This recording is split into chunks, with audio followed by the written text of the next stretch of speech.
Aí eu falei, pai, eu não quero ir pra Minas, nem quero pra Cominterno. Vamos continuar aqui. Aí ele falou, não tem opção. Aí eu tô lá com o interno e o irmão João entrou em contato comigo para outra vinda aí falar com vocês.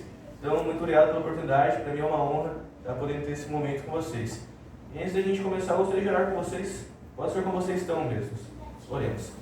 Querido Pai que está nos céus, Senhor, muito obrigado por esse sábado, que a gente consegue se reunir aqui em comunidade e rever nossos irmãos. Peço que o Senhor abençoe esse momento da palavra agora, que eu não fale o que está no meu coração, mas sim o que o Senhor vai colocar dentro de mim. É isso que eu te peço e agradeço. Em nome de Jesus. Amém. Amém. Gente, antes de começar, eu quero contar uma história para vocês. E é uma história uma ficção, assim, não é baseada em fatos reais. Mas imaginem que um homem está indo, não sei, vamos colocar aí, para Maldivas.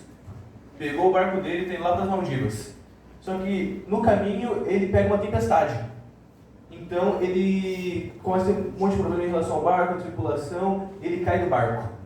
E não consegue mais voltar para o barco. E no outro dia ele acorda em uma ilha. Ele dá uma volta pela ilha, não é uma ilha grande, a ilha está deserta, não tem ninguém. O único bem material ali que ele tem, a única coisa, resquício da civilização que ele tem é uma Bíblia. Só que ele é um homem que nunca leu a Bíblia. E ele começa a ler essa Bíblia. Ele começa a ficar um pouco intrigado e ele fala: meu Deus, eu quero conhecer essa comunidade de quem a Bíblia tanto fala. Eu quero conhecer esses cristãos, eu quero conhecer a parte desse povo que segue o que está escrito aqui. Só que se passaram dias, semanas, meses, e um ano depois esse homem é encontrado. E durante esse tempo a vontade dele só cresceu de conhecer essa comunidade. Voltando para sua cidade, voltando aqui para Taquara, ele chega a rever a família, vai no hospital, faz os exames que têm que ser feitos. E daí, num sábado, ele acorda de manhã e fala: hoje eu vou aproveitar para conhecer essa comunidade que eu tanto queria, que eu tanto esperei e que eu tanto ouvi falar. Vocês acham que se esse homem chegasse aqui hoje, ele seria daqui satisfeito, com a expectativa suprida? Antes de eu continuar a mensagem, eu quero mostrar um vídeo para vocês, onde pessoas aleatórias estarão respondendo 3 perguntas. O que é um cristão para você? O que é Jesus? E o que é igreja? Essa entrevista foi feita lá em Curitiba. Vou pedir para a Maria colocar aí para a gente agora, soltar o vídeo.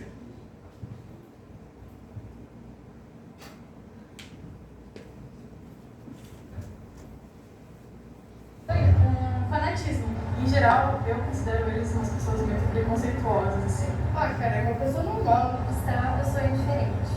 Cristão é uma pessoa que procura, vamos dizer assim, um apoio para não fazer coisas erradas. Pessoas que precisam de uma base para poder viver. Uma pessoa alienada. Pessoa normal. Como pessoa alienada, Como uma pessoa que segue uma religião. que acha que o que ele crê é fato.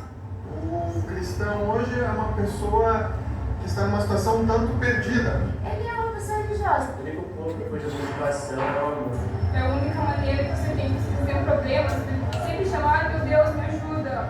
Jesus, sei lá como ele fala. Uma pessoa muito boa que passou pelo mundo. Não sei nem se eu acredito que ele existiu um dia. E que me faz levantar todos os dias. E eu tenho muita fé. Ele continua sendo uma pessoa muito forte. Assim, Que é uma força maior, assim, sobre nós. A gente tem que ter fé em alguma coisa. Então, serve pra isso. É o que não pode faltar na vida do ser humano hoje. Eu vejo Jesus como meu irmão. Você não precisa acreditar que ele existiu propriamente. Mas seguir os exemplos que estão na Bíblia, cara, pra mim é essencial. Aquele que fez o que ninguém fez. Morreu por mim e por você. Uma pessoa normal como qualquer outra. Não tenho ideia. Como uma pessoa que não é nada do que realmente fala que ele é. Um cara que a gente tem que crer nele pra gente poder fazer as coisas certas. E ele é muito importante pra gente fazer tudo certinho. Assim eu vou ser o melhor pra todo mundo. A base de tudo, né? Deixou de ser utilizado para essa mensagem de amor e passou a ser utilizado como um meio de arrecadar dinheiro das pessoas. É um cara legal, só que é uma pessoa que todo mundo diz, mas ninguém segue o exemplo dele. Todo mundo fala: todo mundo tem que ser Jesus, mas ninguém ama o próximo, ninguém nem respeita os 10 mandamentos. Então o que adianta ele ser um cara legal se todo mundo fala dele e ninguém faz o que ele faz? A igreja rouba todo mundo. Parece que é uma maneira de tirar dinheiro das pessoas. Refúgio, né? Eu odeio a igreja. É uma rotina. Tipo, todos os dias que você vai é a mesma coisa. é o melhor lugar para você ficar na face da terra. A igreja faz parte do sistema capitalista, tá aí só pra explorar todo mundo, pegar dinheiro. A igreja é um lugar que tem bastante enganação. Isso é uma fonte aí de renda. Como a casa de Deus, né? Onde todo mundo pode ser polido, todo mundo pode ser o que você quiser. Uma massa que tenta pregar uma coisa para as pessoas, mas só em busca de dinheiro, um centro de alienação. Tá aí pra roubar, tá? Vocês perceberam que muitas pessoas que criticaram a igreja, criticaram o cristão, gostam de Jesus? Tem pessoa que chegou ali e lascou o pau da igreja, lascou o pau na gente, nos cristãos, mas quando chegou a hora de falar de Jesus, não, é alguém que acolhe, alguém que cuida. Tem gente que lascou o pau disso também, tem gente que a opinião dela em relação a o que é o cristão, o que é a igreja e o que é Jesus, ambas elas são negativas. Agora tem as pessoas que não gostam da igreja, não gostam dos cristãos, mas gostam de Jesus. Por que será? A gente vive numa geração hoje onde as pessoas não gostam da igreja, mas gostam de Jesus. Será que a gente não tem um pouco de participação nesse pensamento delas? Eu queria perguntar para vocês agora, o que é a igreja? Igreja onde a gente está agora? Não. Vocês concordam comigo? Algumas pessoas falaram não. Igreja sou eu. Igreja sou eu. Exatamente. Porque se a gente tivesse que sair hoje, a gente não vai poder mais se encontrar aqui na igreja do Cruzeiro. E se a gente tivesse que ir lá para o Parcão, onde que é a nossa igreja? Onde a gente vai. Ia ser o Parcão, exatamente. A igreja é muito mais do que um local, a igreja são as pessoas. E a Bíblia usa algumas metáforas para se referir à igreja. E a primeira que eu quero usar é que fica lá em 1 Coríntios 3. Eu vou pedir para você abrir lá comigo.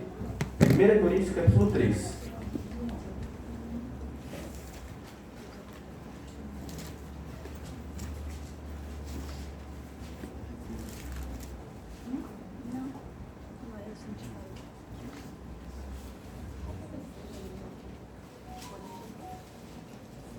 Coríntios 3, capítulo 16, versículo 17.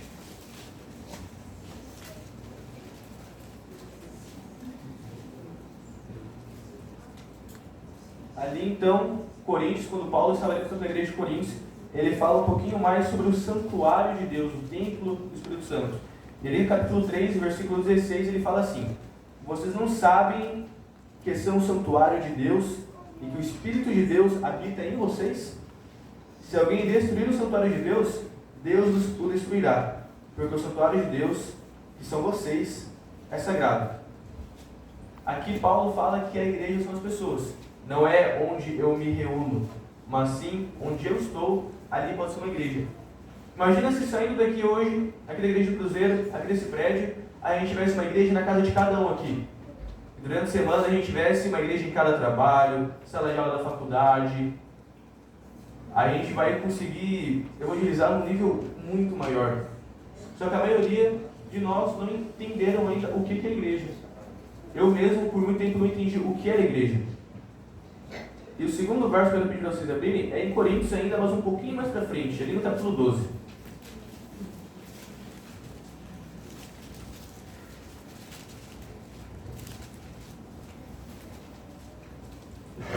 Capítulo 12, versículo 12 a 14 diz assim: porque assim como o corpo é um e tem muitos membros, e todos os membros, mesmo sendo muitos, constituem um só corpo, assim também é com respeito a Cristo. Pois em um só Espírito todos nós somos batizados, em um só corpo, quer judeus, quer gregos, quer escravos, quer livres, e a todos nós foi dado beber de um só Espírito. Ou seja, outra metáfora que Paulo usa para se dirigir à igreja, que a Bíblia usa, é como um corpo, o corpo de Cristo. E o corpo tem vários pedaços: tem pé, canela, coxa, braço, mão. E Paulo fala que todas as partes são igualmente importantes.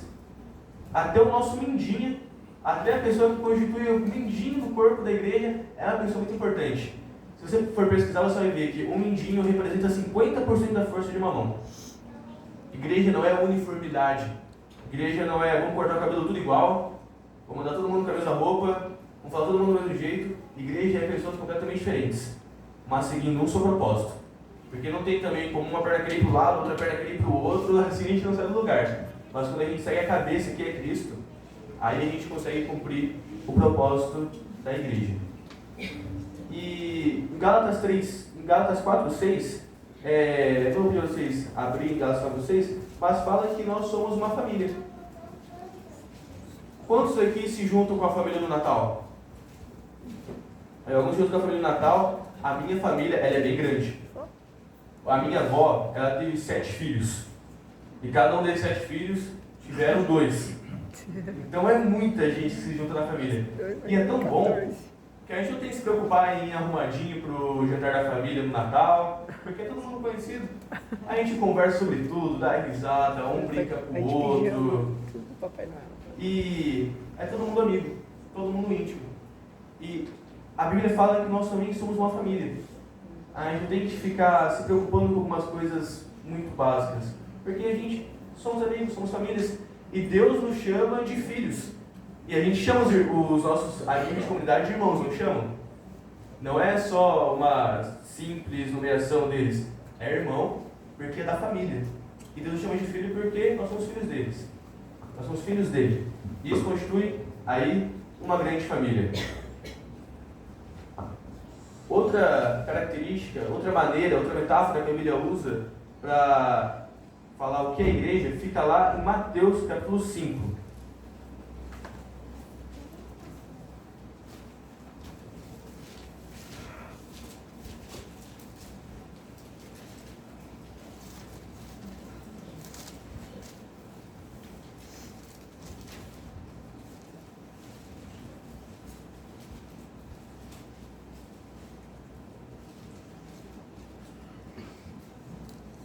Mateus capítulo 5, versículo 13, é um texto bem conhecido da Bíblia, diz assim: vocês são o sal da terra.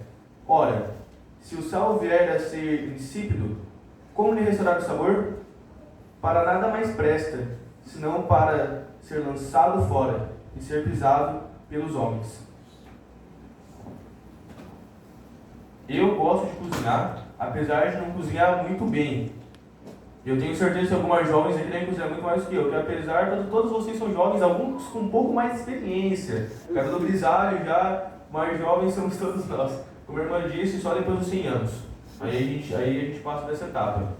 Mas a minha avó me ensinou um pouco sobre cozinha e eu me lembro que eu tinha memória muito fraca. E eu sempre me esquecia de colocar sal nas coisas. Às vezes eu colocava uns temperos ali, minha avó chegava, tá meio sem gosto, colocou o sal? Aí eu, não. Ela, por isso é desse jeito, pode colocar sal nisso daí. A comida sem sal é sem sabor. O que Deus está nos dizendo aqui? Vocês têm que ser sabor na terra, vocês têm que ser sabor onde vocês passarem. E depois ele continua: vocês são a luz do mundo. Não se pode escolher uma cidade situada no alto de um monte, nem se acende uma lamparina para colocá-la debaixo de um cesto, mas lugar adequado onde ilumina bem todos os que estão na casa. Nós somos uma família, Deus nos chama de filhos. Essa é a nossa identidade, filhos de Deus. E junto com ela vem um propósito: ser sal e ser luz. Será que a gente está mostrando cada dia luz para as pessoas? Será que a gente está sendo sabor? Será que como que as pessoas nos chamam? O Davi, estudante do ensino médio. Ou não, é o Davi, aquele cara de gente boa, ele chega, conversa e tudo mais.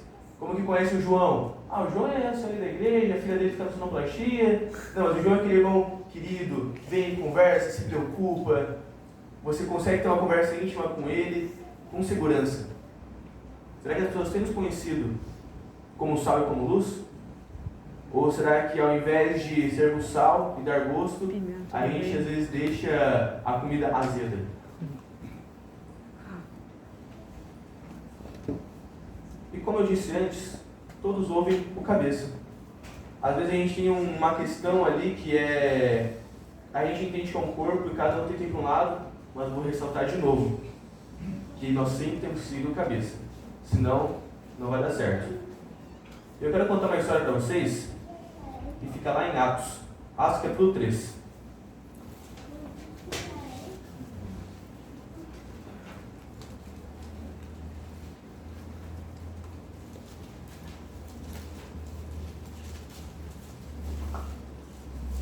Antes de eu contar a história para vocês, eu quero falar para vocês por que eu decidi falar sobre o que é igreja. O tema, hoje é o Dia Mundial dos Jovens. E a Igreja Adventista, ela disponibiliza um sermão pra gente. E o tema do sermão era, eu vou amar os esquecidos. E eu estava lá no IACS, essa semana, e ontem eu fui fazer o culto do pôr do sol com a galera do residencial. E tá chegando uma semana de oração agora no IACS, e a gente começou ontem essa semana de oração. Só que eu parei de conversar com um amigo meu e eu falei, cara, a galera já está reclamando desde já da semana de oração, que vai ser todo dia, e aí o internato é obrigatório ir.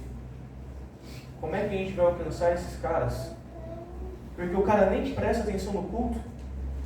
Se o cara já vai para o culto com preconceito, nem presta atenção no culto, como é que a gente vai pregar para esse cara? Aí eu lembrei do que o pastor me ensinou. Ele falou, Davi, o cara vai para o culto e o cara não presta atenção, às vezes ele vai obrigado. Mas experimenta sentar para comer com o cara e conversar com ele, para ver se ele vai prestar atenção. A gente só vai amar os esquecidos quando a gente entender que igreja não é um prédio. Porque os esquecidos não vêm para a igreja. Os esquecidos estão lá. E a gente tem que ir até eles. E Atos 3 conta uma história. Maria, consegue colocar uma das fotos que eu passei para vocês aí no pendrive, por favor? Enquanto isso, a gente vai ler aqui Atos 3, a partir do primeiro versículo. O subtítulo ali é A Cura de um Coxo em Jerusalém. Pedro e João estavam se dirigindo ao templo para a oração das 3 horas da tarde. Os discípulos sempre tinham essa questão da oração muito forte, ir na casa uns dos outros, ir no templo. Estava sendo levado um homem coxo de nascença, que diariamente era colocado à porta do templo chamado Formosa, para pedir esmolas aos que entravam.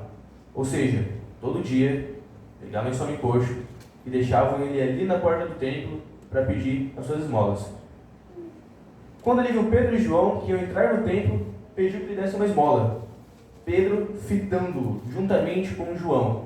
Pedro pegou e olhou fixamente para ele. Então Pedro disse, Pedro, porém, lhes disse, não possuo nem prata nem ouro, mas o que tenho, isso lhe dou. Em nome de Jesus Cristo, o Nazareno, levante-se e ande. E pegando na mão direita do homem, ajudou a se levantar. Imediatamente, os seus pés e tornozelos se firmaram,